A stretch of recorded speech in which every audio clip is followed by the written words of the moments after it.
শুভ সকাল বন্ধুরা, কেমন আছো তোমরা সবাই? আশা করছি সবাই খুব ভালো আছো। আমি দীপা, আমার নতুন আরও একটি ভ্লগে তোমাদের সকলকে জানাই অনেক স্বাগত, অনেক ভালোবাসা। আর এখন ওই সকাল 6:30 মতন বাজে, তো এখন থেকে ভিডিওটা শুরু করছি। ঘুম থেকে উঠেছিলাম সেই সকাল 6টার সময়। উঠে না একটু হাঁটাহাঁটি করলাম ঘরের মধ্যে, তারপর চলে এসেছি রান্নাঘরে। প্রত্যেক দিনে যে কাজকর্মগুলো রান্নাঘর থেকেই শুরু করতে হয়। তো রান্নাঘরে জানালা খোলার সাথে সাথে দেখলাম চারিদিকে না একটু ঝুল মতন পড়েছে।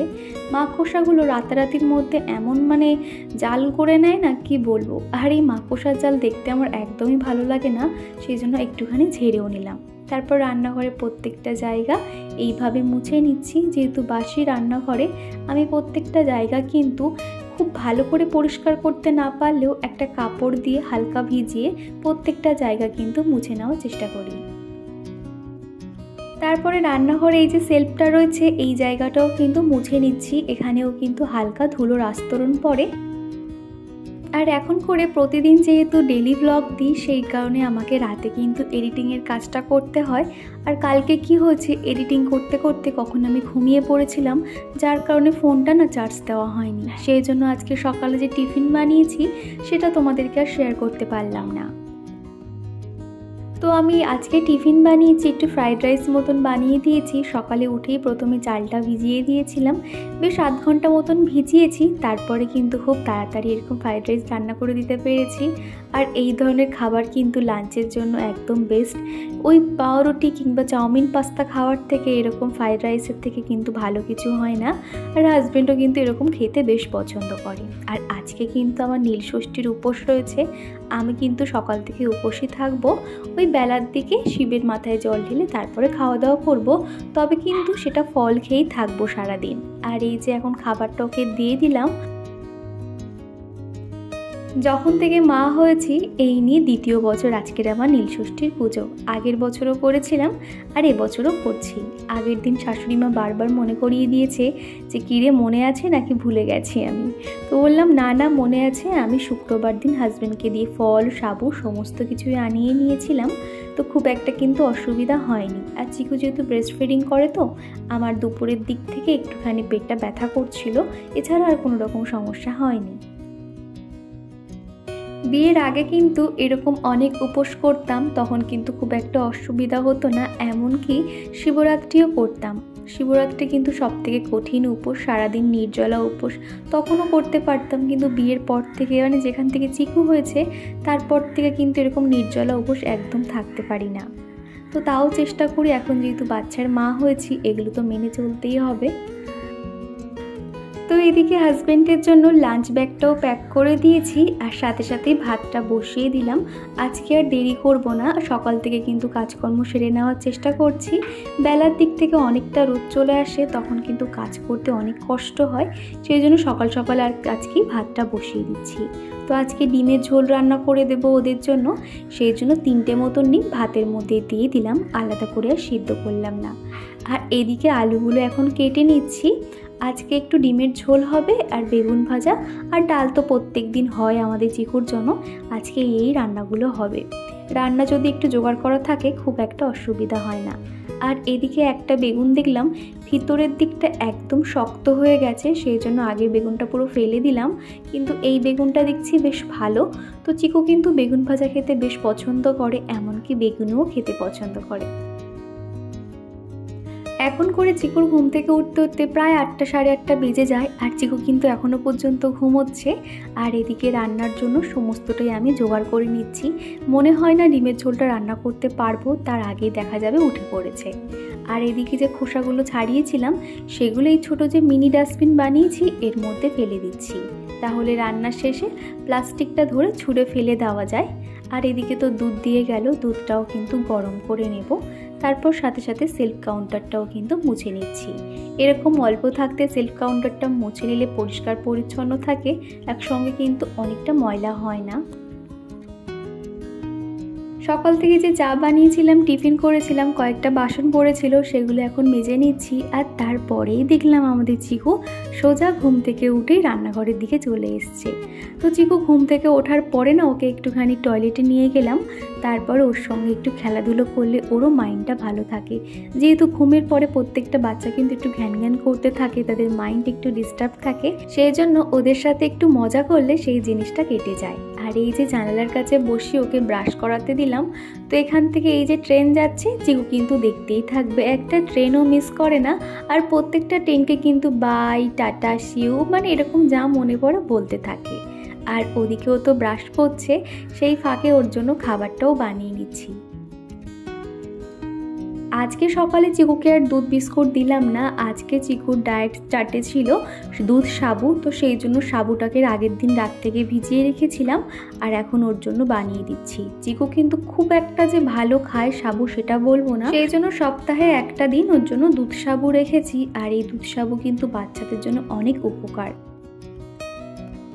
তারপরে দেখলাম যেখানে কাক চলে এসছে, প্রথমে বিস্কুটটা হাতে ধরেছিলাম, একটা কাক আছে তো ওকে আমি এরকম হাতে ধরে দিলে সে এসে হাত থেকে নিয়ে যায়, কিন্তু এই কাকটা দেখলাম অন্য, সেই জন্য ভয়তে এলো না। বিস্কুটটা যখন রেখে দিলাম তখনও নিয়ে গেল। আর এদিকে এখন বেগুনগুলো ভেজে নিচ্ছি। যখন একটু তাড়াহুড়োর মধ্যে রান্নাবান্না করতে হয় এরকম শর্টকাটেই কিন্তু আমি বেগুনটা ভেজে নিই। তো কড়াইতে তেল দিয়ে তার মধ্যে একটু নুন হলুদ মাখিয়ে বেগুনটা ভেজে নিই। তা নয়তো হাতে যখন সময় থাকে আগে ভাগে কিন্তু নুন হলুদ একটু সামান্য চিনি মাখিয়ে রেখে দিই। তো এদিকে আমার ভাতও হয়ে গেছে আর সেখান থেকে ডিমগুলো বার করে নিয়ে ডিমের খোসাগুলো ছাড়িয়ে নিচ্ছি। তো মোটামুটি 10টার আগেই কিন্তু আজকে আমার তাড়াতাড়ি রান্নাবান্নাও করে নিয়েছি, যেহেতু আজকে ঠাকুর পুজো রয়েছে আর ঠাকুরের সিংহাসনের জায়গাটা আজকে ভাবছি পুরো পরিষ্কার করব। অনেক দিন হলো সিংহাসনের পিছনটা মনে হচ্ছে ধুলো পড়েছে, যে সেগুলো তো আর দেখা যাচ্ছে না, উপর থেকে দেখছিলাম, সেই জন্য ভাবলাম একটু তো সময় দিতে হবে। আর এদিকে না খেয়ে রয়েছি, সকাল থেকে একটু যদি একটু তাড়াহুড়ো করে কাজগুলো করে নিতে পারি সেক্ষেত্রে কিন্তু একটু বসতে পারবো অন্তত। আর এই তো আমার টমেটোমের ডালটা কিন্তু হয়ে গেছে। একের সময় দেখা যায় আম ডাল কিংবা পাতিলেবুর রস দিয়ে একটু টক মতন যে ডালটা হয় সেই ডাল, আমসত্ত্ব দিয়ে ডাল, এই রকম অল্টারনেট করে বানাই। আর চিকু দেখেছি নর্মাল ডালের থেকে একটু টক ডাল খেতে বেশি পছন্দ করে, আর ডাল তো আমাদের প্রতিদিনই হয়ে থাকে। তো এদিকে ডালটা হয়ে গেল আর এখন ডিমটা ভেজে নেব। তো ডিমটা ওদিকে ভাজা হতে থাক। আর এদিকে ডিমের ঝোলের জন্য আমি একটু আদা আর পেঁয়াজটা গ্রেট করে নিয়েছি। মিক্সিতে পেস্ট করে নিলে হতো, কিন্তু দেখেছি এইভাবে গ্রেটারে একটু ঘষে নিলে সেই টেস্টটা যেন একটু আলাদাই মনে হয় আমার কাছে। তো এদিকে এখন ডিমের ঝোলটা বসিয়ে দিয়েছি। আর জানো তো আমি ডিমের ঝোলে কিংবা যে কোনো রান্নাতে যখন এরকম গুঁড়ো মশলাগুলো দিই এরকম জল দিয়ে গুলে নিই, এতে দেখেছি রান্নার কালারটাও ভালো আসে এবং টেস্টও কিন্তু অনেক ভালো হয়। তো চিকু খানিকক্ষণ খেলছিল, তারপর খেলতে খেলতে মায়ের কথা মনে পড়েছে, তারপর মাকে একটুখানি দেখে গেল যে মা কি রান্না করছে। তো এই যে এরই মধ্যে চিকু স্নান হয়ে গেছে। আর আজকে কি হয়েছে দেখো, আমি যখনই মাছের ঝোল কিংবা যাই রান্না করি ওই ঝোলটা যখন ফোটে সেই সময়টাতে ওকে স্নানটা করিয়ে দিই। তো আজকে ঠিক সেরকম সময় স্নান করিয়ে দিলাম। আর ঘড়ির দিকে তাকিয়ে দেখছি সবে এখন 11টা বাজে। তো ভাবলাম ঠিক আছে, ও তো সবেই আর কি খেয়েছে, এখন কিছু আর খাওয়াবো না। তো এখন আবারও খেলতে বসেছে। আর সেই ফাঁকে আমি সিঙ্ক এরিয়া বা টুকটাক যে কয়েকটা বাসন পড়েছে সেগুলো এখন মেজে নেব। তো চলো তোমাদেরকে দেখাই চিকু কি করছে। এই যে চিকু আবার খেলতে বসেছে। এই যে এবার আমি চলো রান্নাঘরের দিকে যাই, তারপরে বাদ বাকি কাজকর্মগুলো সেরে নেব। তো রান্নাঘরটা ঠিক এইরকম অবস্থা এখন হয়ে রয়েছে, এখনো পর্যন্ত কিছু করিনি। লাইটটা জ্বালাই। তো আজকে কিন্তু অনেক তাড়াতাড়ি সব কিছু হয়ে গেল বেশ। চলো ঝটপট কাজগুলো এখন করে নিই। তো ডিমের ঝোলটা নামিয়ে নিলাম, ভাবছি অন্য জায়গায় ঢালবো না, এই কড়াইটার মধ্যে থাকবে। তারপরে কিন্তু প্রত্যেকটা জায়গা খুব ভালোভাবে নিট অ্যান্ড ক্লিন করে পরিষ্কার করে নেব। প্রতিদিন রান্না শেষে অন্তত 1 ঘন্টা করে সময় দিয়ে রান্নাঘরটা পুরো পরিষ্কার করে নিই। আর রান্নার সময় যে জলগুলো ব্যবহার করি ওই বোতলগুলো খালি হয়ে গেছে, সেগুলো এখন ভরে নিচ্ছি। আমাদের এখানে সামনে কোনো 1000 ফুট কল নেই যে সেখান থেকে জল এনে রান্না করব। আমাদের এখানে জল কিনে খেতে হয়, আর সেই জল দিয়ে রান্নাবান্না সমস্তটাই করতে হয় জানো তো। সেই জন্য আমাদের ঘরে অন্তত 5-6টা যে ব্যারেলগুলো হয় সেই জল আমরা মতিয়ান রেখে দিই, যেহেতু আমাদের জল প্রত্যেকটা কাজেই লাগে সেই কারণে। আর আমার বাপের বাড়ির ওই জায়গাটা দেখি যে একটা সময় জল আসে, যেমন ধরো সকালবেলা জল আসে কিংবা বিকেলবেলা। আর আমাদের এখানে কি হয়, জল তো আসেই না, পাম্পের সাহায্যে সেই জল তুলতে হয়।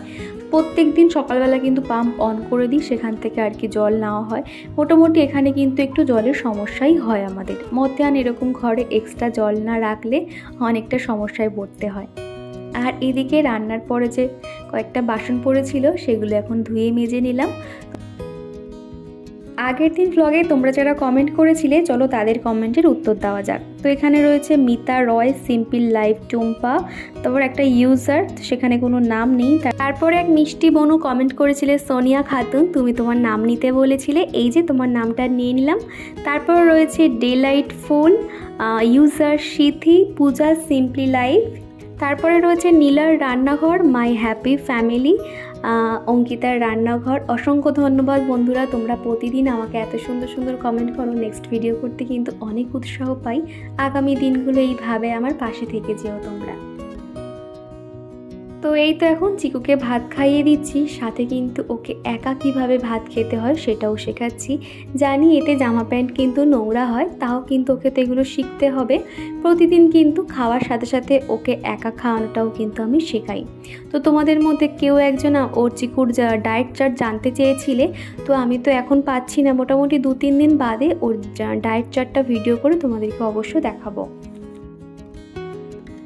তারপর এই খুঁটিনাটি জায়গাগুলো একটুখানি মুছে পরিষ্কার করে নিচ্ছি। আর এখন যেহেতু 12টা বেজে গেছে, সেই জন্য ভাবলাম আগে চিকুকে খাইয়ে দিই।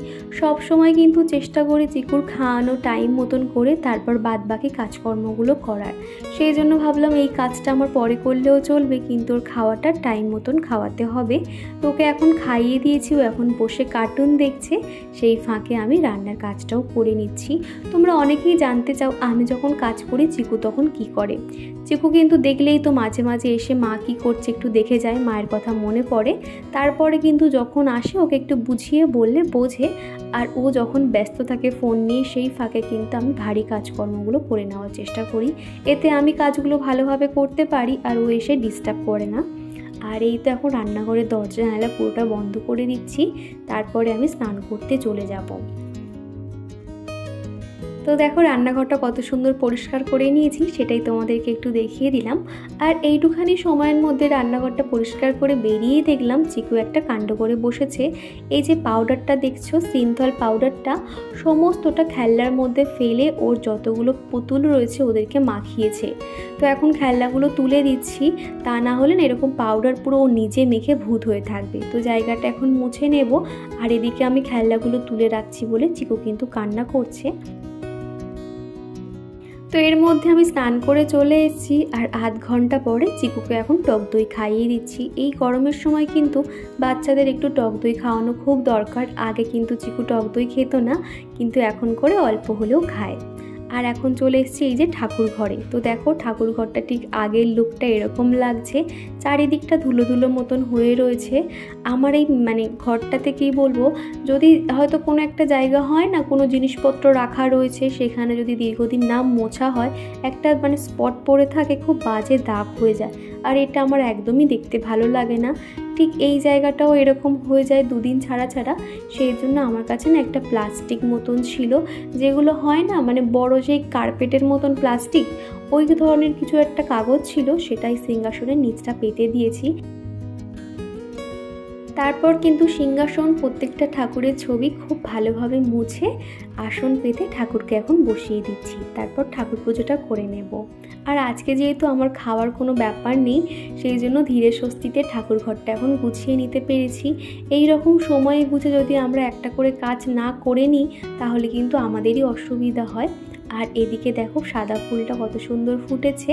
তো প্রত্যেকটা এখন জায়গায় ফুল দিয়ে সাজিয়ে নিচ্ছি।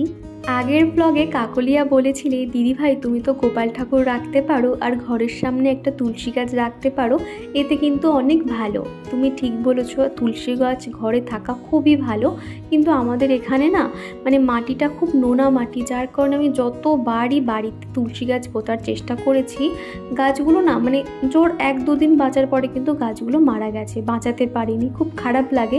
আমার ঘরে তুলসী গাছ নেই, কিন্তু কি করব বলো তো, এখানে ভালো মাটি থাকলে হয়তো গাছটা বাঁচতো বা বাঁচাতে পারতাম। আর রইল তোমার গোপাল ঠাকুরের কথা, অনেক ছোট থেকে ইচ্ছে যে আমি বাড়িতে একটা গোপাল ঠাকুর রাখবো আর সেটাকে খুব যত্ন করব। গোপাল ঠাকুর মানে তো পুরো বাচ্চার মতন, তাকে খাওয়ানো, ঘুম পাড়ানো, কিন্তু এখন এই ছোটো বাচ্চা নিয়ে না আমি আরও একটা বাচ্চাকে কি করে মানুষ করব বলো। সেই জন্য না আমি ভাবলাম যে থাক, সেই তো আমি এনে ঘরে ফেলে রাখার থেকে যদি তাকে যত্ন না করতে পারি, তাকে সেবা না দিতে পারি, তাহলে তো পাপ হবে, তাই না? সেই জন্য রাধাকৃষ্ণ ঠাকুরকে আমি প্রতিদিন সেবা করি। আর এই তো দেখো ঠাকুর ঘরটা কত সুন্দর সাজিয়ে নিয়েছি, আমার না ভীষণ ভালো লাগছে। আমার এই ছোট্ট ঠাকুর ঘরটা আমার কাছে অনেক বড় একটা জিনিস। তো তোমাদের কাছে এটা কেমন লাগছে তোমরা অবশ্যই আমাকে কমেন্ট করে জানিও। তো বন্ধুরা, আজকের ভিডিওটা এই দিয়ে শেষ করছি। ভিডিওটা যদি কোনো অংশ তোমাদের ভালো লেগে থাকে একটা লাইক করে দিও। আবারও দেখা হচ্ছে এরকমই একটা কোনো সুন্দর ভ্লগের সঙ্গে। ততক্ষণে তোমরা সবাই ভালো থেকো, সুস্থ থেকো আর এইভাবে আমাকে সাপোর্ট করে যেও আগামী দিনগুলোতে।